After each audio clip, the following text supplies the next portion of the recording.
ಎಲ್ರಿಗೂ ಶುಭ ಮಧ್ಯಾಹ್ನ. ನಾನು ಲಕ್ಷ್ಮೀ ಜಾನ್ಸಿ ಭಟ್. ನಮ್ಮೂರು ಹೊನ್ನಾವರದ ಕರ್ಕಿ, ಇರೋದು ಬೆಂಗಳೂರಿನಲ್ಲಿ. ನಾನಿವತ್ತು ಅಮೂಲ್ ಕನ್ನಡ ಪೇಜ್ನಲ್ಲಿ ಅಮೂಲ್ ಪ್ರಾಡಕ್ಟ್ ಅನ್ನು ಉಪಯೋಗಿಸಿ ಹೆಸರುಬೇಳೆ ಸಿಹಿ ಅಥವಾ ಮೂಂಗ್ ದಾಲ್ ಸ್ವೀಟ್ ಅಂತ, ಅದಕ್ಕೆ ಏನು ಹೆಸರಿಡಬೇಕು ಅಂತ ನನಗೆ ಗೊತ್ತಾಗಿಲ್ಲ.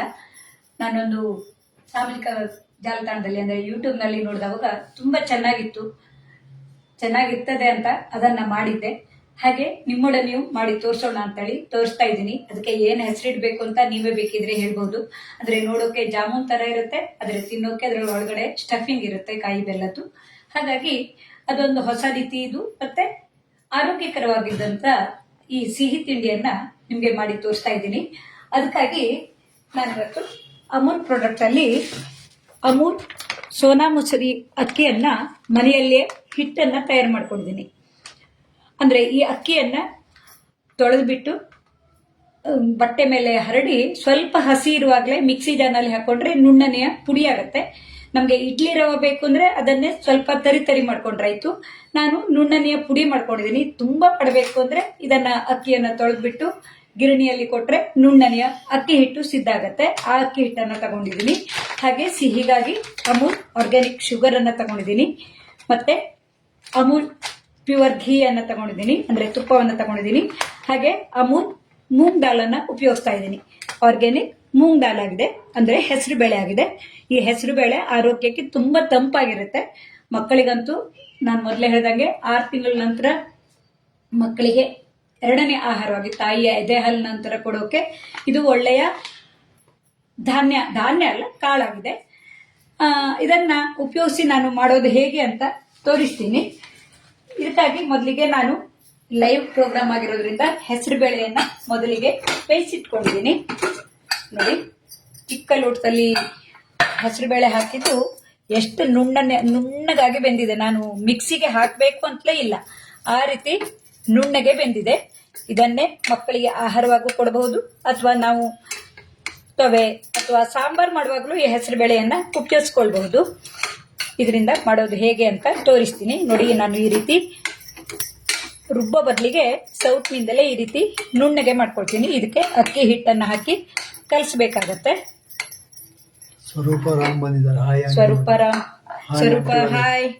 ನಾನು ನಿಮ್ಮ ಅಡುಗೆಯನ್ನ ಆದಷ್ಟು ಲೈವ್, ಯಾರ್ದಾದ್ರೂ ಲೈವ್ ಗೊತ್ತಾದ್ರೆ ನಾನು ಲೈವ್ ಅಲ್ಲಿ ನೋಡ್ಕೊಂಡು ಕೆಲಸದ ಮಧ್ಯದಲ್ಲೇ ಆನ್ ಮಾಡ್ಕೊಂಡು ನೋಡ್ಕೊಂಡು ಪ್ರೋತ್ಸಾಹ ಕೊಡ್ತೀನಿ. ಯಾಕೆಂದ್ರೆ ಲೈವ್ ಅಲ್ಲಿ ಯಾರಾದ್ರೂ ಬಂದ್ರೆ ಅವರ ಹೆಸರು ಹೇಳೋಕೆ ಅಥವಾ ಅವರು ಸಪೋರ್ಟ್ ಮಾಡ್ತಾ ಇದ್ದಾರೆ ಅನ್ನೋಕೆ ಒಂಥರ ಖುಷಿ ಆಗಿರುತ್ತೆ. ನೋಡಿ, ನಾನಿಲ್ಲಿ ಸ್ವಲ್ಪವೇ ಈ ಹೆಸರುಬೇಳೆ ಹಿಟ್ಟನ್ನ, ಅಂದ್ರೆ ಬೇಯಿಸಿದ ಈ ಪೇಸ್ಟ್ ಅನ್ನ ತಗೊಳ್ತೀನಿ. ಇದನ್ನ ನಾನು ಆಮೇಲೆ ಸಾಂಬಾರ್ ಮಾಡೋಕೆ ಅಥವಾ ಮೊಮ್ಮಗಳಿಗೆ ಕೊಡೋಕೆ ಉಪಯೋಗಿಸ್ಕೋತೀನಿ.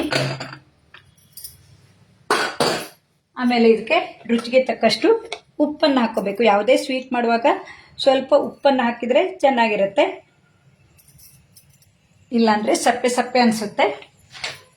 ಹಾಗೆ ಇದನ್ನ ಒಂದ್ಸಲ ಮಿಕ್ಸ್ ಮಾಡ್ಕೊಳ್ಳೋಣ. ಅಂದ್ರೆ ಜಾಸ್ತಿ ನೀರನ್ನ ಹಾಕೊಳ್ಳೋದು ಬೇಡ, ಬಿಸಿ ಮಾಡ್ಕೊಳ್ಬೇಕು ಅಂತಿಲ್ಲ. ನಾನು ಇದೇ ಕಾವಲಿಯಲ್ಲೇ ಆಮೇಲೆ ಕಾಯಿ ಬೆಲ್ಲನು ಬಿಸಿ ಮಾಡಿಬಿಡ್ತೀನಿ. ಬಿಸಿ ಮಾಡ್ಕೊಂಡ್ರೆ ಒಳ್ಳೇದೇನೆ, ಆದ್ರೆ ಇಲ್ಲಿ ನೀರಿನ ಅಂಶ ಜಾಸ್ತಿ ಇರದೇ ಇರೋದ್ರಿಂದ ನಾನು ಹಾಗೆ ಇದನ್ನ ಉಪ್ಪನ್ನ ಹಾಕಿ ಈ ರೀತಿ ಕಾಳುಗಳಿಲ್ದಂಗೆ, ಅಂದ್ರೆ ಬೇಳೆ ಇಲ್ಲದೆ ಇದ್ದಂಗೆ ಈ ರೀತಿ ನುಣ್ಣನೆ ಹಿಟ್ಟು ಮಾಡಿಕೊಂಡು ಇದಕ್ಕೆ ತಕ್ಕನಷ್ಟು ಅಕ್ಕಿ ಹಿಟ್ಟನ್ನ ಹಾಕ್ತಾ ಇದ್ದೀನಿ. ಇದನ್ನ ನಾವು ಒಂದು ಶೇಪ್ಗೆ ಕೊಡಬೇಕಾಗತ್ತೆ. ಹಾಗಾಗಿ ಅಕ್ಕಿ ಹಿಟ್ಟನ್ನ ಹಾಕಿ ಈ ರೀತಿ, ಅಂದ್ರೆ ನಮಗೆ ಉಂಡೆ ಕಟ್ಟೋ ಹದಕ್ಕೆ ಬರಬೇಕು. ಅಲ್ಲಿ ತನಕ ಬಿಸಿ ಮಾಡಬೇಕು ಅಂತಿಲ್ಲ. ಇದರಲ್ಲಿ ನೀರಿನ ಅಂಶ ಇಲ್ಲದೆ ಇರೋದ್ರಿಂದ ಹೀಗೇನೆ ಮಾಡಬಹುದು.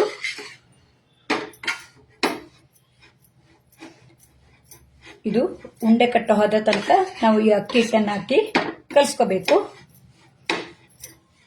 ಇದು ಗುಲಾಬ್ ಜಾಮೂನ್ ತರ ಮಾಡೋಕ್ಕೂ ತುಂಬಾ ಚೆನ್ನಾಗಿರುತ್ತೆ. ಈ ಹೆಸರು ಬೇಳೆ ಮೊದಲೇ ಹೇಳಿದಾಗೆ ಈ ಬೇಸಿಗೆ ಕಾಲಕ್ಕೆ ತುಂಬಾ ತಂಪಾಗಿರುತ್ತೆ. ಈ ಹಸಿ ಹೆಸರು ಬೇಳೆಯನ್ನೇ ರುಬ್ಕೊಂಡು ಬೆಲ್ಲ ಹಾಕೊಂಡು ಕುಡಿದ್ರೆ ತುಂಬಾ ಆರೋಗ್ಯಕರವಾಗಿರುತ್ತೆ. ಹೊಟ್ಟೆ ದಡು ಅಂತ ಹೇಳ್ತೀವಿ, ಅಂದ್ರೆ ಹೊಟ್ಟೆ ಹಸುವಿನ ಆಗದೆ ಇದ್ದಂಗೆ ಹೊಟ್ಟೆಯಲ್ಲಿ ಚೆನ್ನಾಗಿರುತ್ತೆ. ಇದಕ್ಕೆ ಇನ್ನು ಸ್ವಲ್ಪ ಹಾಕೊಳ್ಳೋಣ, ಯಾಕೆಂದರೆ ಆಮೇಲೆ ಕಾವಲಿಯಲ್ಲಿ ನಾನು ಎಣ್ಣೆ ಕಾವಲಿಯಲ್ಲಿ ಕರಿಬೇಕಾಗತ್ತೆ. ಹಾಗಾಗಿ ಇದನ್ನು ಕೈಯಿಂದನೇ ಕಲಿಸ್ಕೊಬಿಡ್ತೀನಿ.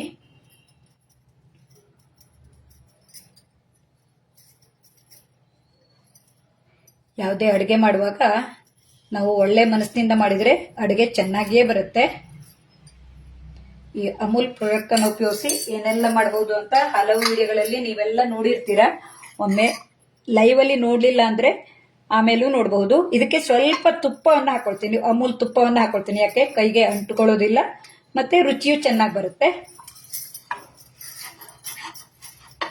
ನಾವು ಚಪಾತಿ ಹಿಟ್ಟು ಎಲ್ಲ ಕಲಿಸ್ತೀವಲ್ಲ, ಆ ರೀತಿ ಆಗೋ ತನಕ ಈ ಅಕ್ಕಿ ಹಿಟ್ಟನ್ನು ಹಾಕಿ ಕಲಿಸ್ಕೋಬೇಕು. ಕೈಯಿಂದನೇ ಕಲಿಸಿದಾಗ ನಮಗೆ ಇದರ ಹದ ಸರಿಯಾಗಿ ಗೊತ್ತಾಗುತ್ತೆ. ಸೌಟ್ನಿಂದ ಮಾಡಿದ್ರೆ ನಮಗೆ ಶಿಸ್ತಾಗಿ ಇರುತ್ತೆ, ಆದರೆ ಕೈಯಿಂದ ಕಲಿಸಿದಾಗಲೇ ಯಾವುದಾದ್ರದ್ದಾರು ಅಡುಗೆಯ ಹದ ಗೊತ್ತಾಗೋದು ಮತ್ತು ರುಚಿ ಜಾಸ್ತಿ ಆಗೋದು. ಮೊದಲೇ ಹೇಳಿದಂಗೆ ನಮ್ಮ ಕೈಯಲ್ಲಿ ಷಡ್ರಸಗಳಿರ್ತವೆ. ಅವನ್ನು ನಾವು ಸ್ಪೂನಲ್ಲಿ ಊಟ ಮಾಡೋ ಬದಲಿಗೆ ಕೈಯಲ್ಲಿ ಊಟ ಮಾಡಿದಾಗ ರುಚಿ ಜಾಸ್ತಿ ಇರುತ್ತೆ. ನೀವು ಬೇಕಿದ್ರೆ ಪ್ರಯೋಗ ಮಾಡಿ ನೋಡಿ. ನಾವು ಹೋಟೆಲ್ಗೆ ಹೋದಾಗ ಶಿಸ್ತಿನ ಸಲುವಾಗಿ ಚಮಚದಿಂದ ಉಣ್ತೀವಿ, ಆದರೆ ಈ ರೀತಿ ಸ್ವಚ್ಛವಾದ ಕೈಯಿಂದ ನಾವು ಅಡುಗೆಯನ್ನು ಮಾಡಿದರೆ ಆಯಿತು. ನೋಡಿ, ಈ ರೀತಿ ಈ ಹೆಸರು ಬೇಳೆಗೆ ಅಕ್ಕಿ ಹಿಟ್ಟು ಹಿಡಿಯೋ ತನಕ ಈ ರೀತಿ ಕಲಿಸ್ಕೋಬೇಕು. ಇದೇ ರೀತಿ ನಾವು ಚಕ್ಲಿಯನ್ನು ಮಾಡ್ಕೋಬಹುದು. ಈ ಹೆಸರು ಬೇಳೆ ಬೇಯಿಸ್ಕೊಂಡು ಇದಕ್ಕೆ ಇನ್ನು ಪರಿಮಳಕ್ಕೆ ಇನ್ನೂ ಸಾಮಗ್ರಿಗಳನ್ನೆಲ್ಲ ಹಾಕ್ಕೊಂಡು ಚಕ್ಲಿ ಮಾಡಿದ್ರು ತುಂಬ ಚೆನ್ನಾಗಿರುತ್ತೆ. ಇದನ್ನು ತುಂಬ ಮೆದುವಾಗಿ ಕಲಿಸ್ಕೋಬಾರ್ದು, ಯಾಕೆಂದರೆ ಎಣ್ಣೆಯನ್ನು ತುಂಬ ಹೀರ್ಕೊಳ್ಳುತ್ತೆ. ಹಾಗಾಗಿ ಸ್ವಲ್ಪ ಗಟ್ಟಿ ಇರುವಂತೆ ಅಂದರೆ ಹೆಸರುಬೇಳೆ ಕಡಿಮೆ ಆದರೆ, ಹೆಸರುಬೇಳೆ ಕಡಿಮೆ ಇದ್ದು ಅಕ್ಕಿ ಹಿಟ್ಟು ಬೆರೆತ್ಕೊಳ್ಳೋ ಇರುವ ಹಾಗೆ ಕಲಿಸ್ಕೋಬೇಕು. ತುಂಬ ಮೆದುವಾಗಿದ್ದರೆ ಎಣ್ಣೆ ಕುಡಿಯೋದು ಅಂದರೆ ಎಣ್ಣೆ ಹೀರ್ಕೊಳ್ಳೋ ಚಾನ್ಸ್ ಇರುತ್ತೆ.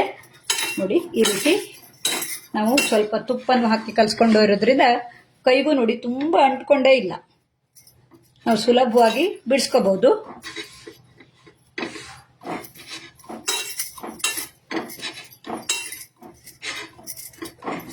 ಈ ರೀತಿ ನಾವು ಮುದ್ದೆಯಂತೆ ಮಾಡಿಕೊಂಡು ಇದೇ ಕಾವಲಿಯಲ್ಲೇ ನಾನು ಬೆಲ್ಲ ಮತ್ತು ಕಾಯಿ ತುರಿಯನ್ನು ಕಾಸ್ಕೋತೀನಿ.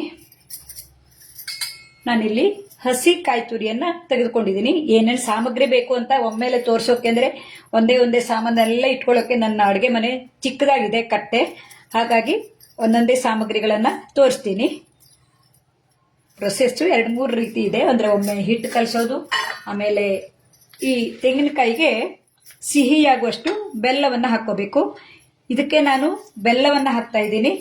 ಆಮೇಲೆ ಪಾಕವನ್ನು ಹಾಕ್ಲಿಕ್ಕಿದೆ, ಅದಕ್ಕೆ ಸಕ್ಕರೆ ಪಾಕವನ್ನು ಮಾಡ್ತಾ ಇದ್ದೀನಿ. ಕೆಲವೊಂದು ಸಿಹಿಗೆ ಬೆಲ್ಲವನ್ನು ಹಾಕಿದರೆ ರುಚಿ ಇರುತ್ತೆ. ಇದು ನಮ್ಮೂರಿನ ಜೋನಿ ಬೆಲ್ಲ. ಅಂದರೆ ಕಾಯಿ ತುರಿ ಮುಳುಗುವಷ್ಟು ಬೆಲ್ಲ ಹಾಕ್ಕೊಂಡ್ರೆ ಸಾಕು.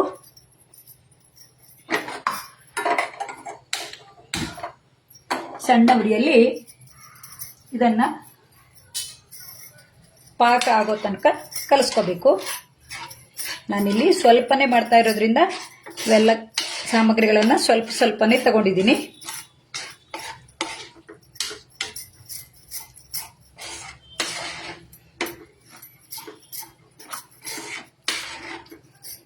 ಇದು ಕಾವಲಿ ಸ್ವಲ್ಪ ದಪ್ಪ ಇದೆ, ಹಾಗಾಗಿ ಸ್ವಲ್ಪ ಬಿಸಿ ಆಗೋಕೆ ಸಮಯ ತಗೊಳುತ್ತೆ.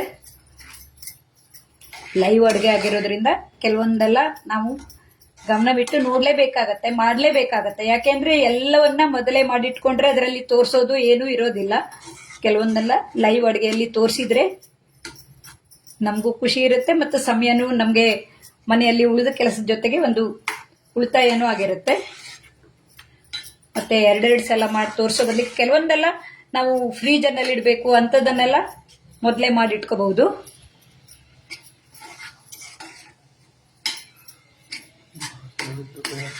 ಲೈವ್ನಲ್ಲಿ ಯಾರ್ಯಾರು ಬಂದಿದ್ದೀರೋ ಅವರಿಗೆಲ್ಲ ಧನ್ಯವಾದ ಹೇಳ್ತೀನಿ. ಮೊದಲೇ ಹೇಳಿದಾಗೆ ಲೈವಲ್ಲಿ ನೋಡ್ಲಿಕ್ಕೆ ಆಗಲಿಲ್ಲ ಅಂದರೆ ಆಮೇಲೂ ಈ ವಿಡಿಯೋ ಹಾಗೆ ಇರುತ್ತೆ. ನಾವು ಅಮೂಲ್ ಕನ್ನಡ ಪೇಜ್ನಲ್ಲಿ ಹೋಗಿ ನೋಡಿದರೆ ಸಿಗತ್ತೆ. ನಿಮ್ಮ ಫ್ರೆಂಡ್ಸಿಗೂ ಹೇಳಿ, ಅವರು ಬೇಕಿದ್ರೆ ಈ ಅಡುಗೆಯಲ್ಲಿ ಭಾಗವಹಿಸಬಹುದು. ಅಮೂಲ್ ಕನ್ನಡ ಪೇಜ್ನಲ್ಲಿ ನಮಗಾಗಿ ಇದೊಂದು ಅವಕಾಶವನ್ನು ಕೊಟ್ಟಿದ್ದಾರೆ. ಅಮೂಲ್ ಪ್ರಾಡಕ್ಟ್ ಅನ್ನ ಲೈವ್ ಅಲ್ಲಿ ಅಡಿಗೆ ಮಾಡಿ ತೋರಿಸುವಂತದ್ದು. ನಾವು ದಿನನಿತ್ಯ ಮಾಡುವ ಅಡಿಗೆಯನ್ನೇ ಈ ಲೈವ್ ಅಲ್ಲಿ ಮಾಡಿ ತೋರಿಸುವಂತದ್ದು. ಮೊದಲೇ ಹೇಳಿದಾಗೆ ನಾನು ಅಡುಗೆಗಾಗಿ ವಿಡಿಯೋ ಮಾಡೋದಲ್ಲ, ಮಾಡಿದ ಅಡುಗೆಯನ್ನ ವಿಡಿಯೋ ಮಾಡೋದು. ನಾವು ದಿನನಿತ್ಯ ಏನ್ ಅಡುಗೆ ಮಾಡ್ತೀವೋ ಅಥವಾ ನೆಂಟರು ಬಂದಾಗ ಏನಾದ್ರೂ ಮಾಡ್ಬೇಕು ಅಂದ್ರೆ ಮೊದಲೇ ತಯಾರಿ ಮಾಡಿ ಇಟ್ಕೊಳ್ಳೋದು, ಹೀಗೆ ಅದನ್ನೆಲ್ಲ ನಾವು ಈ ಲೈವ್ ಅಲ್ಲಿ ಮಾಡಿ ತೋರಿಸ್ತಾ ಇದೀವಿ.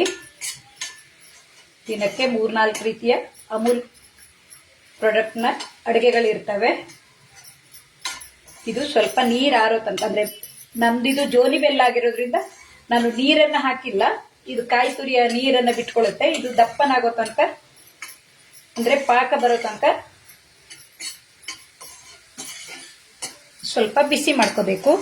ಇದರ ಕಾಯಿ ಬೆಲ್ಲದ ಪಾಕದ ಘಮ ತುಂಬಾ ಚೆನ್ನಾಗಿರುತ್ತೆ. ಇದಕ್ಕೆ ಏಲಕ್ಕಿ ಬೇಕಿದ್ರೂ ಹಾಕೋಬಹುದು, ತುಪ್ಪನೂ ಹಾಕೋಬಹುದು. ನಾನು ಇದರ ಪಾಕಕ್ಕೆ ಬೇರೆ ಸ್ಮೆಲ್ ಬರೋಕೆ ನಮ್ಮೂರಿನಲ್ಲಿ ಸಿಗುವಂತ ಸಣ್ಣಕ್ಕಿ ಎಲೆಯನ್ನ ಹಾಕ್ತಾ ಇದ್ದೀನಿ. ಹಾಗಾಗಿ ಇದಕ್ಕೆ ಏಲಕ್ಕಿಯನ್ನ ಹಾಕಿಲ್ಲ. ಕಾಯಿ ಬೆಲ್ಲದ ಪಾಕನೇ ಚೆನ್ನಾಗಿರುತ್ತೆ. ಬೇಕಿದ್ರೆ ಇದಕ್ಕೆ ಡ್ರೈ ಫ್ರೂಟ್ಸ್ ಅನ್ನು ಹಾಕೋಬಹುದು. ಮಧ್ಯೆ ಮಧ್ಯೆ ತಿನ್ನೋಕೆ ಚೆನ್ನಾಗಿರುತ್ತೆ. ಇದು ಈ ಕಾವಲಿಗೆ ದಪ್ಪನಾಗಿ ಬರುತ್ತೆ.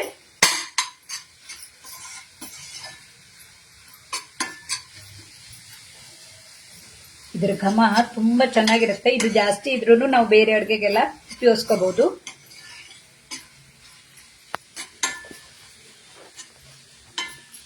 ಈಗ ಇದು ಆರ್ತಾ ಬಂದಿದೆ. ಇದಕ್ಕೆ ಬೇಕಿದ್ರೆ ಸ್ವಲ್ಪ ತುಪ್ಪವನ್ನು ಹಾಕೊಂಡ್ರೆ ಘಮ ಚೆನ್ನಾಗಿರುತ್ತೆ. ನೋಡಿ, ತಳ ಬಿಟ್ಟು ಬಂದಿದೆ. ಇದು ಸಾಕು. ತುಂಬಾ ಉದುರು ಆದ್ರೂ ನಮ್ಗೆ ಇದನ್ನ ಅದರೊಳಗೆ ಸ್ಟಫಿಂಗ್ ಮಾಡಬೇಕಾಗತ್ತೆ. ಸಾಕಿದು ಬಿಸಿಗೆ ಸರಿಯಾಗಿ ಬರುತ್ತೆ. ಹಾಗೆ ನಾನೇನು ಇದಕ್ಕೆ ಸಕ್ಕರೆ ಪಾಕ ಮಾಡ್ಕೋಬೇಕು. ಅಂದ್ರೆ ನಾನು ಮೊದಲೇ ಹೇಳಿದಾಗೆ ಜಾಮೂನ್ ತರ ಮಾಡೋದ್ರಿಂದ ಇದಕ್ಕೆ ಸಕ್ಕರೆ ಪಾಕವನ್ನ ಮಾಡ್ಕೋಬೇಕು. ಅಮೂಲ್ ಸಕ್ಕರೆಯನ್ನ ತಗೊಂಡಿದ್ದೀನಿ. ನೋಡಿ, ಅಮೂಲ್ ಸಕ್ಕರೆನು ಆರ್ಗ್ಯಾನಿಕ್ ಆಗಿರುತ್ತೆ. ನೋಡೋಕೆ ಸ್ವಲ್ಪ ಕಂದು ಬಣ್ಣ ಇರುತ್ತೆ, ಆದ್ರೆ ಪಾಕ ಚೆನ್ನಾಗಿರುತ್ತೆ. ಇದಕ್ಕೆ ನಾವು ಗುಲಾಬ್ ಜಾಮೂನ್ಗೆಲ್ಲ ಮಾಡ್ಕೊತೀವಲ್ಲ, ಅದೇ ರೀತಿ ಪಾಕ ಮಾಡ್ಕೊಂಡ್ರಾಯ್ತು. ನಾನು ಮೊದಲೇ ಹೇಳಿದಾಗೆ ಇದಕ್ಕೆ ಪರಿಮಳಕ್ಕೆ ಏಲಕ್ಕಿ ಬದಲಿಗೆ ಈ ಸಣ್ಣಕ್ಕಿ ಎಲೆಯನ್ನ ಹಾಕೊಂಡಿದ್ದೀನಿ. ನೀವು ಏಲಕ್ಕಿಯನ್ನ ಹಾಕೋಬಹುದು. ಜಾಮೂನ್ಗೆಲ್ಲ ಪಾಕ ಮಾಡ್ತೀವಲ್ಲ, ಅದೇ ರೀತಿ ಮಾಡ್ಕೊಳ್ಳೋದು. ಹಾಗೆ ಇದನ್ನ ಕರಿಬೇಕು. ಹಾಗಾಗಿ ಸಣ್ಣ ಉರಿಯಲ್ಲಿ ಎಣ್ಣೆಯನ್ನ ಕಾಯೋಕಿಡ್ತೀನಿ.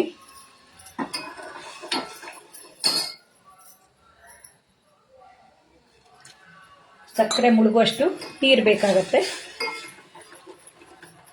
ಇದೊಂದು ಹೊಸ ರೀತಿ ಸಿಹಿಯಾಗಿದೆ. ನೀವು ಯಾರಾದ್ರೂ ಮಾಡಿರ್ಬಹುದು ಈವರೆಗೆ, ಆದ್ರೆ ನಾನು ಹೊಸದಾಗಿ ಮಾಡಿರೋದ್ರಿಂದ ನಿಮ್ಗೂ ತೋರಿಸೋಣ ಅಂತೇಳಿ ಈ ವಿಡಿಯೋವನ್ನ ನಿಮ್ಮೊಡನೆ ಹಂಚ್ಕೊಳ್ತಾ ಇದ್ದೀನಿ.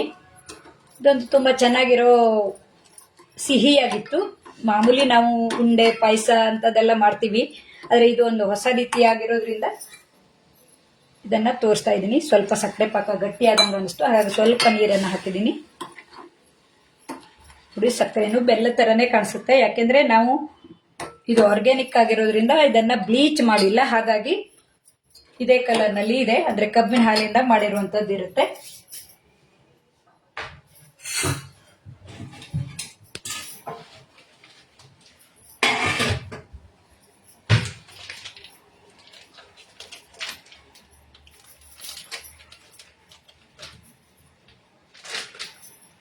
ನೆಂಟರು ಬಂದಾಗ ನಾವು ಒಂದೇ ರೀತಿ ಅಡುಗೆ ಮಾಡಿ ತೋರಿಸೋ ಬದಲಿಗೆ ಈ ರೀತಿ ಬೇರೆ ಬೇರೆ ಅಡುಗೆಯನ್ನ ಮಾಡಬಹುದು.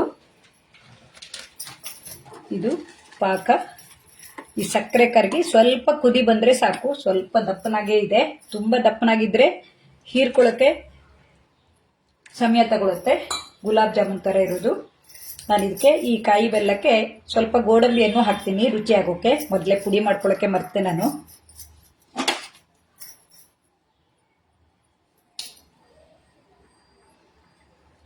ನಮಗೆ ಪುಟಾಣಿ ಸಮಯದಲ್ಲಿ ಸಿಗ್ಲಿಲ್ಲ ಅಂದ್ರೆ ಈ ಇಕ್ಕಳದಿಂದನೇ ನಾವು ಈ ರೀತಿ ಪುಡಿ ಮಾಡ್ಕೋಬಹುದು.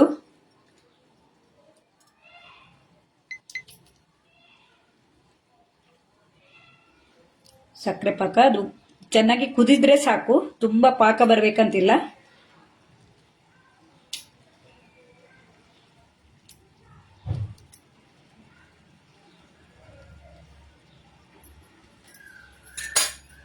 ಇದನ್ನು ಸ್ವಲ್ಪ ಈ ಕಾಯಿ ತುರಿಗೂ ಹಾಕ್ಕೊತೀನಿ, ಹಾಗೆ ಈ ಸಕ್ಕರೆ ಪಾಕಕ್ಕೂ ಹಾಕ್ಕೊಳ್ತೀನಿ. ಮೇಲಿಂದ ಬರುತ್ತೆ ಇದು, ನಾವು ಗುಲಾಬ್ ಜಾಮೂನ್ ಥರ ಮಾಡ್ತೀವಿ ಅನ್ನಲ್ಲ, ಅದರ ಮೇಲ್ಗಡೆ ಕಾಣಿಸ್ಕೊಳ್ಳುತ್ತೆ. ಇದು ಒಂದು ಕುದಿ ಬಂದರೆ ಸಾಕು, ಬೇಗನೆ ಆಗುವಂಥದ್ದು. ಆದರೆ 3 ಪ್ರೊಸೆಸ್ ಇದೆ. ಒಮ್ಮೊಮ್ಮೆ ಹಿಟ್ಟನ್ನು ತಯಾರು ಮಾಡ್ಕೊಳ್ಳೋದು, ಸಕ್ಕರೆ ಪಾಕ ಮಾಡ್ಕೊಳ್ಳೋದು, ಆಮೇಲೆ ಕರಿಯೋದು ಅಂತ. ನೋಡಿ, ಚೆನ್ನಾಗಿ ಕುದಿ ಬಂದರೆ ಸಾಕು, ಯಾಕೆಂದರೆ ಇದು ದಪ್ಪನಾಗೇ ಇದೆ. ಒಳಗಡೆ ಸಕ್ಕರೆ ಪಾಕ ಹೀರ್ಕೊಳ್ಳೋಕ್ಕೂ ಚೆನ್ನಾಗಿರುತ್ತೆ. ಈ ಸಣ್ಣಕ್ಕಿ ಎಲೆ ಘಮ ಇದಕ್ಕೆ ಸೇರ್ಕೊಂಡಿದೆ, ಸಾಕು. ಈ ಪಾಕ ಸಿದ್ಧವಾಗಿದೆ. ಈಗ ಇದು ಸ್ವಲ್ಪ ಆರಬೇಕು, ಯಾಕೆಂದರೆ ನಾವು ಇದ್ರ ಒಳಗಡೆ ಸ್ಟಫಿಂಗ್ ಮಾಡಬೇಕು, ಆಮೇಲೆ ಕೈ ಬಿಸಿ ಆಗೋ ಚಾನ್ಸ್ ಇರುತ್ತೆ. ಹಾಗಾಗಿ ಸ್ವಲ್ಪ ಆರಿಸ್ಕೊತೀನಿ. ಹಾಗೆ ಕೈಗೆ ಸ್ವಲ್ಪ ತುಪ್ಪ ಹಚ್ಕೊಂಡು ನಾವು ಈ ಮುದ್ದೆ ಮಾಡಿ ಇಟ್ಕೊಂಡಿರ್ತೀವಲ್ಲ, ಇದನ್ನು ಸ್ಟಫಿಂಗಿಗೆ ಬೇಕಾದ ಆಕಾರದಲ್ಲಿ ಮಾಡ್ಕೊಳ್ಳೋದು. ಪುಟ್ಟದಾಗಿಯೂ ಮಾಡ್ಕೋಬಹುದು, ದೊಡ್ಡದ ಯಾವುದೇ ಶೇಪ್ನಲ್ಲಿ ಬೇಕಿದ್ರೂ ಮಾಡ್ಕೋಬಹುದು. ಇದನ್ನು ಮಾಡಿಕೊಂಡು ಇದರ ಮಧ್ಯೆ ಈ ಕಾಯಿ ಬೆಲ್ಲದ ಹೂರಣವನ್ನು ಹಾಕಿ ನಮಗೆ ಬೇಕಾದ ರೀತಿಯ ಆಕಾರ ಮಾಡ್ಕೊಳ್ಳೋದು. ಇದು ಪೂರ್ತಿ ಕವರ್ ಆಗಬೇಕು. ನೋಡಿ, ಪಾಕ ಬಿಸಿ ಇದೆ, ಹಾಗಾಗಿ ಪಾಕ ಆರಿದ್ರೆ ಚೆನ್ನಾಗಿರುತ್ತೆ. ಇದು ಹೊರಗಡೆನೂ ಬಿಟ್ಕೊಬರ್ಬಾರ್ದು, ಯಾಕೆಂದರೆ ನಾವು ಎಣ್ಣೆಯಲ್ಲಿ ಕರಿಬೇಕು. ಇದನ್ನು ಗಡಿಬಿಡಿ ಮಾಡಿಕೊಂಡ್ರೆ ನಮಗೆ ಡಬಲ್ ಕೆಲಸ ಆಗುತ್ತೆ. ಹಾಗಾಗಿ ನಿಧಾನವಾಗಿ ಮಾಡಬೇಕು. ನಾನು ಹಾಕಿದ್ದ ಸ್ಟಫಿಂಗ್ ಸ್ವಲ್ಪ ಜಾಸ್ತಿ ಆಯಿತು, ಹಾಗಾಗಿ ಇದಕ್ಕೆ ಕವರ್ ಮಾಡಿಬಿಡ್ತೀನಿ. ಇದರಿಂದ ಕವರ್ ಮಾಡಿದರೆ ನಮಗೆ ಹೊರಗಡೆ ಬರೋದಿಲ್ಲ. ಈ ಕಾಯಿ ಬೆಲ್ಲದ ಹೂರಣ ಹೊರಗಡೆ ಬರದೇ ಇದ್ದಂಗೆ ನಾವು ಮಾಡ್ಕೋಬೇಕು.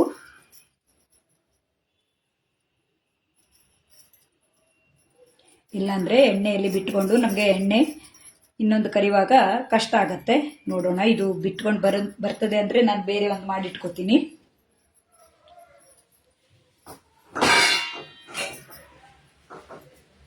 ಇದನ್ನು ಆಮೇಲೆ ಮಾಡೋಕ್ಕಾಗತ್ತೆ. ಇನ್ನೊಂದನ್ನು ಸ್ವಲ್ಪ ದೊಡ್ಡದಾಗಿ ತಗೊಂಡು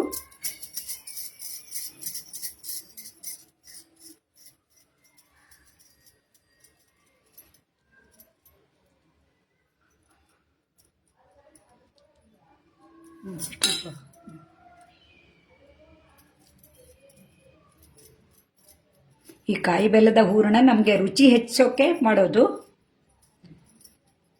ಜಗದಾಂಗ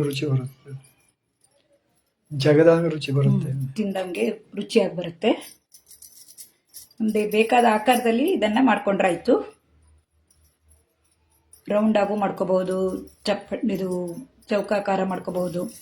ನಾನು ಇದೊಂದು ಶೇಪ್ನಲ್ಲಿ ಕೊಡ್ತಾ ಇದ್ದೀನಿ.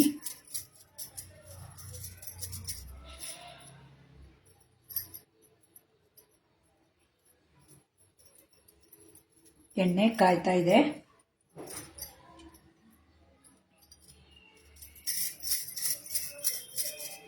ಇದನ್ನೇ ಹಾಗೆ ಕರೆದು ನಾವು ಮಾಡ್ಕೋಬಹುದು. ಆದರೆ ಮಧ್ಯದಲ್ಲಿ ಕಾಯಿ ಬೆಲ್ಲ ಇದ್ರೆ ರುಚಿಯಾಗಿ ಬರುತ್ತೆ.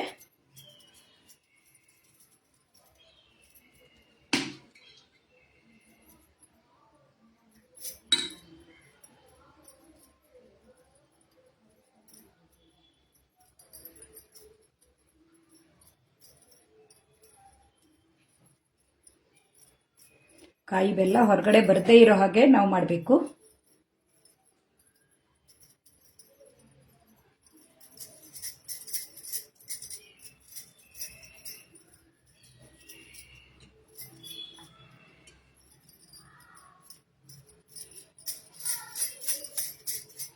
ಸಣ್ಣ ಉರಿಯಲ್ಲಿ ಎಣ್ಣೆ ಕಾಯ್ತಾ ಇರಲಿ.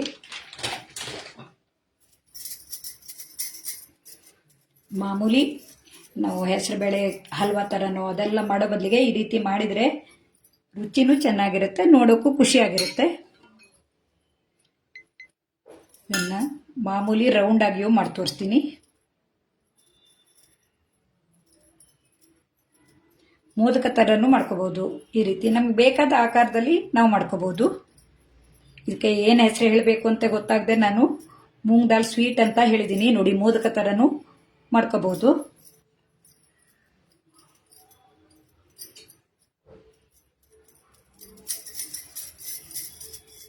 ಎಣ್ಣೆ ಕಾಯ್ತಾ ಇದೆ. ಒಂಚೂರು ಹಾಕು ನೋಡು.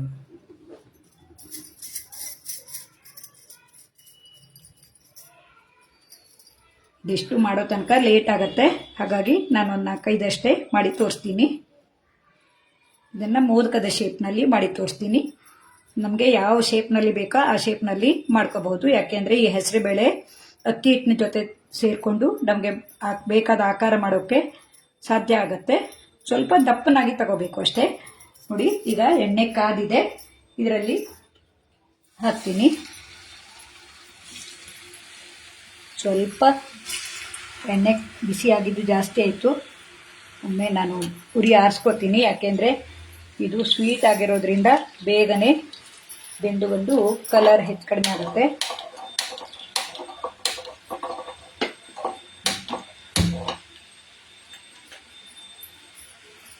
ಸಣ್ಣ ಉರಿಯಲ್ಲಿ ಬೇಯಬೇಕು ಅದು. ಇವನ್ನೆಲ್ಲ ಮಾಡೋ ತನಕ ಲೇಟ್ ಆಗ್ತಾ ಇರೋದ್ರಿಂದ ನಾನು 4-5 ಅಷ್ಟೇ ಮಾಡಿ ತೋರಿಸ್ತಾ ಇದ್ದೀನಿ. ಲೈವ್ನಲ್ಲಿ ನೀವು ಯಾರ್ಯಾರು ಬಂದಿದ್ದೀರಾ ಗೊತ್ತಾಗೋಲ್ಲ. ಯಾರಾದರೂ ಬಂದದಿದ್ರೆ ನೀವು ಕಮೆಂಟ್ ಹಾಕಿದ್ರಷ್ಟೇ ಗೊತ್ತಾಗತ್ತೆ. ನೋಡಿ, ಬೇಗನೆ ಇದು ಕೆಂಪಗಾಗಿ ಬರುತ್ತೆ. ಹಾಗಾಗಿ ಸಣ್ಣ ಉರಿಯಲ್ಲಿ ಬೇಯಿಸ್ಕೋಬೇಕು. ಯಾವ ಆಕಾರದಲ್ಲಿ ಬೇಕಿದ್ರೂ ನಾವು ಇದನ್ನು ಮಾಡ್ಕೋಬಹುದು. ಒಳಗಡೆ ತೆಂಗಿನಕಾಯಿ ಮತ್ತು ಬೆಲ್ಲದ ಹೂರಣ ತುಂಬ ರುಚಿಯಾಗಿರುತ್ತೆ. ಇಷ್ಟೇ. ನಮ್ಮ ಅಡುಗೆ ಮನೆಯಲ್ಲಿ ಎಲ್ಲ ಸಾಮಗ್ರಿ ಹಾಗೇ ಇದೆ. ಯಾಕೆಂದರೆ ಇದು ಚಿಕ್ಕದಾದ ಕಟ್ಟೆ ಆಗಿರೋದ್ರಿಂದ ಅಡುಗೆ ಮನೆ ಕಟ್ಟೆಯಲ್ಲಿ ತುಂಬ ಸಾಮಗ್ರಿಯನ್ನು ಇಟ್ಕೋಬೇಕಾಗತ್ತೆ. ಸಣ್ಣ ಉರಿಯಲ್ಲಿ ಇದನ್ನು ಬೇಯಿಸ್ಕೊಳ್ಳಿ. ಅಕ್ಕಿ ಹಿಟ್ಟು ಎಲ್ಲ ಹಾಕಿರೋದ್ರಿಂದ ಹೊರಗಡೆ ಗರಿಗರಿಯಾಗಿ ಚೆನ್ನಾಗಿ ಬೆಂದು ಬರುತ್ತೆ. ನೋಡಿ, ದೊಡ್ಡ ಉರಿ ಆಗಿಬಿಟ್ರೆ ಮೊದಲೇ ಹಾಕಕ್ಕ ಬಣ್ಣ ಬದಲಾಗಿದೆ. ಇದು ಚೆನ್ನಾಗಿ ಬೇಯೋ ತನಕ ಬೇಯಿಸ್ಕೋಬೇಕು.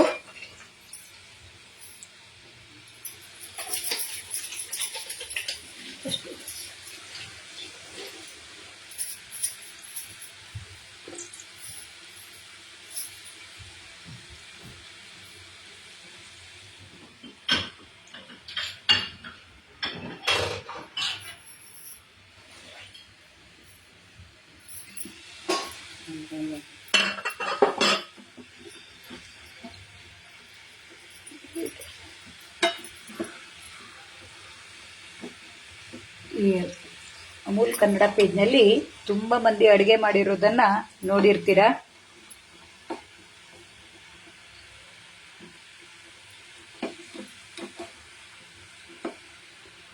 ನಾವು ಇದನ್ನ ಬೇರೆ ಬೇರೆ ಆಕಾರದಲ್ಲಿ ಮಾಡಿದವಾಗ ನೋಡೋಕ್ಕೂ ಖುಷಿ ಖುಷಿಯಾಗಿರುತ್ತೆ.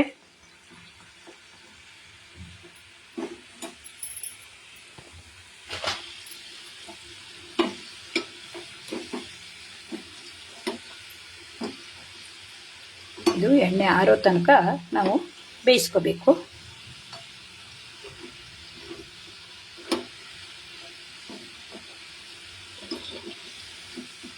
ಯಾವುದೇ ಅಡುಗೆ ಮಾಡುವಾಗ ನಾವು ಹೊಸ ಹೊಸ ರೀತಿ ಮಾಡಿದವಾಗ ಮನೆಗೆ ನೆಂಟರು ಬಂದವಾಗ ಅಥವಾ ಮನೆ ಜನರಿಗೆ ತಿನ್ನೋಕೆ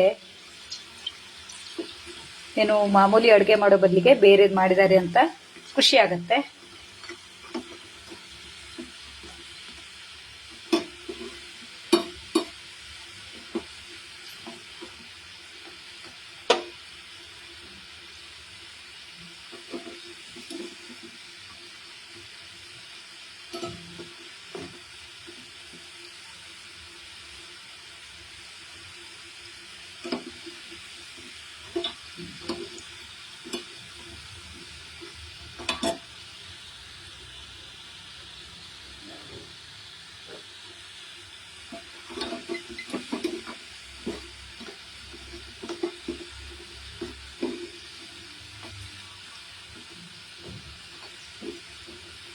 ಇದು ಈಗ ಬೇಯ್ತಾ ಇದೆ. ನೋಡಿ, ಇದು ಮೊದಲಿಗೆ ಹಾಕಿದ್ದಾಗಿದ್ದರಿಂದ ಬೆಂದಿದೆ. ತುಂಬ ಎಣ್ಣೆಯನ್ನು ಹೀರ್ಕೊಳ್ಳಲ್ಲ, ಯಾಕೆಂದರೆ ನಾವು ಅಕ್ಕಿ ಹಿಟ್ಟನ್ನು ಹಾಕಿರ್ತೀವಿ. ಉರಿಯನ್ನು ಆರಿಸ್ಕೊತೀನಿ.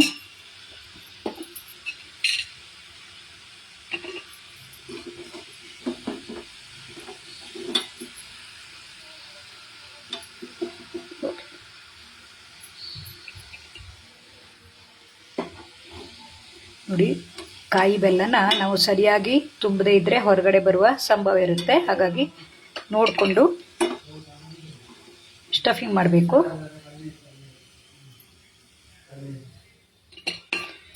ಇವನ್ನ ಕರ್ದಾಗಿದೆ. ನಾನು ಈ ಕರ್ದಿದ್ದನ್ನು ಈ ಸಕ್ಕರೆ ಪಾಕದಲ್ಲಿ ಹಾಕ್ತೀನಿ. ನೋಡಿ, ಇದು ಗರಿ ಗರಿಯಾಗಿ ಬಂದಿದೆ. ನೋಡಿ, ಗರಿ ಗರಿಯಾಗಿದೆ.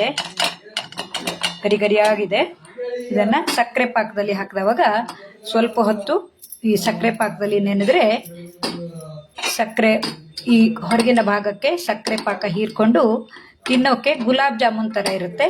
ಒಳಗಡೆ ತೆಂಗಿನಕಾಯಿ ಬೆಲ್ಲದ ಸ್ಟಫಿಂಗ್ ಇರುತ್ತೆ. ಹಾಗಾಗಿ ಇದಕ್ಕೆ ಏನು ಹೆಸರಿಡಬೇಕು ಅಂತ ಗೊತ್ತಾಗ್ದೇನೆ ನಾನು ಮೂಂಗ್ ದಾಲ್ ಸ್ವೀಟ್ ಅಂತ ಹೇಳಿದ್ದೀನಿ. ನಿಮಗೂ ಇದಕ್ಕೆ ಏನಾದರೂ ಹೆಸರು ಹೇಳಬೇಕು ಅಂದರೆ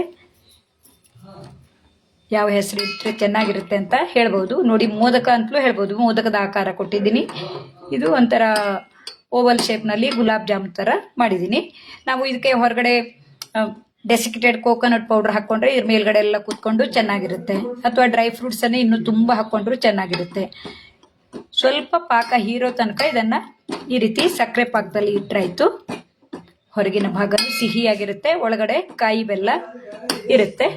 ಇದೊಂದು ನನಗೆ ರುಚಿ ಅನಿಸಿದ ಈ ಅಡುಗೆಯನ್ನು ನಿಮ್ಮೊಡನೆ ಹಂಚಿಕೊಳ್ತಾ ಇದ್ದೀನಿ. ನೀವು ಈ ರೀತಿ ಮಾಡಿರಬಹುದು. ಇದರಲ್ಲೂ ಇನ್ನೂ ಏನೆಲ್ಲ ಮಾಡ್ಬೋದು, ಬದಲಾವಣೆ ಮಾಡ್ಬೋದು ಅಂತ ಹೇಳಿದರೆ ತಿದ್ಕೊಳ್ಳೋಕ್ಕೂ ಅನುಕೂಲ ಆಗುತ್ತೆ. ನಾವು ಮಾಡಿದ ಅಡುಗೆಯಲ್ಲಿ ಏನೋ ನಾವು ತಪ್ಪುಗಳನ್ನು ಮಾಡಿರ್ತೀವಿ ಅಥವಾ ನಮಗೆ ಸರಿ ಅನಿಸಿದ್ದನ್ನು ಮಾಡಿರ್ತೀವಿ. ಅದನ್ನೆಲ್ಲ ತಿದ್ಕೊಳ್ಳೋಕ್ಕೆ ಅಥವಾ ಯಾರಾದರೂ ಅದರಲ್ಲಿ ಹೇಳಿದರೆ ಮುಂದಿನ ಅಡುಗೆಯಲ್ಲಿ ನಾವು ಬೇರೆ ರೀತಿಯಲ್ಲಿ ಮಾಡೋಕ್ಕೂ ಅನುಕೂಲ ಆಗುತ್ತೆ. ನೋಡಿ, ಈಗ ಇದು ಸಕ್ಕರೆ ಪಾಕ ಹೀರ್ಕೊಂಡಿದೆ. ತುಂಬ ಹೊತ್ತು ಇಡಬೇಕು ಅಂತೇನಿಲ್ಲ, ಯಾಕೆಂದರೆ ನಾವು ಒಳಗಡೆನೂ ಕಾಯಿ ಬೆಲ್ಲ ಹಾಕಿರ್ತೀವಿ. ನೋಡಿ, ಈಗ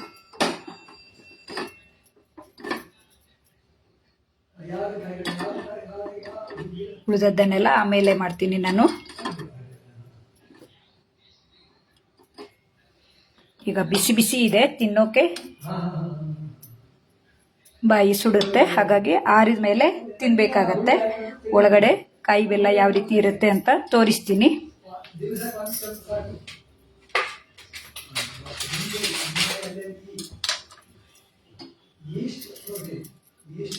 ನೋಡಿ, ಇದನ್ನು ನಾನು ಕಟ್ ಮಾಡಿ ತೋರಿಸ್ತೀನಿ ಒಳಗಡೆ ಯಾವ ರೀತಿ ಇದೆ ಅಂತ. ನೋಡಿ, ಎಷ್ಟು ಗಟ್ಟಿಯಾಗಿದೆ ಅಂದರೆ ಹೊರಗಡೆ ಕವರ್ ಗಟ್ಟಿಯಾಗಿರುತ್ತೆ.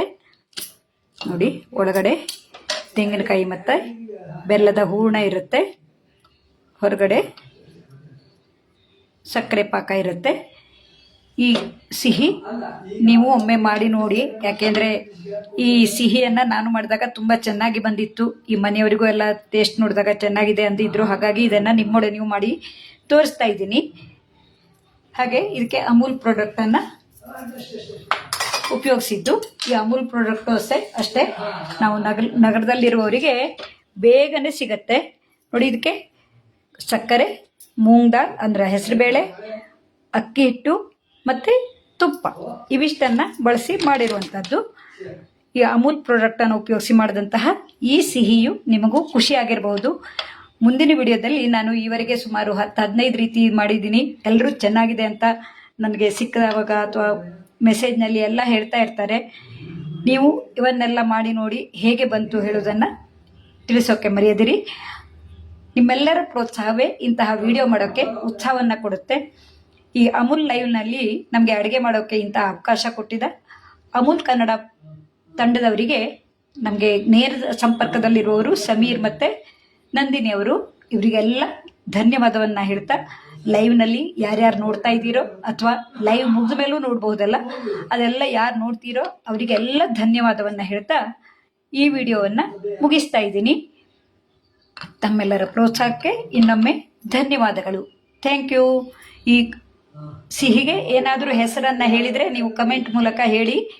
ಅದೇ ಹೆಸರಿನಿಂದ ಕರೆಯೋಣ. ಇಲ್ಲಾಂದ್ರೆ ನಾನು ಹೆಸರು ಮೂಂಗ್ ದಾಲ್ ಸ್ವೀಟ್ ಅಂತ ಕರಿತಾ ಇದ್ದೀನಿ.